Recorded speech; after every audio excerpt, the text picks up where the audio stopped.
Yeah, and there are so many different companies that we work with. So, I try to focus it down a little bit. So I thought we'd have this conversation quickly about components.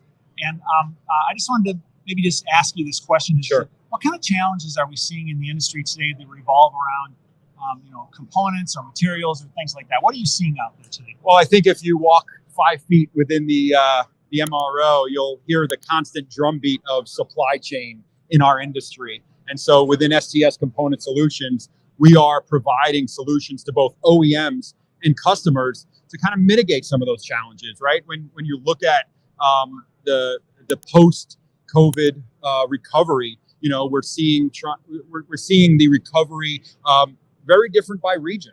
And at STS, working on behalf of our OEMs to provide those solutions to our customers. Okay. And so what are some of the things that people are doing to kind of focus in on solving that challenge of availability of components or availability of materials? So right now, when we look at how we're providing those solutions, it's, data analytics, inventory forecasting, predictive tools, planning 6, 12, 18 months in advance, using AI technology, partnering with leaders in the industry, not only in aviation, but the leaders outside of the aviation sector to really get best practices and see how we can incorporate them into aviation, into providing these supply chain solutions.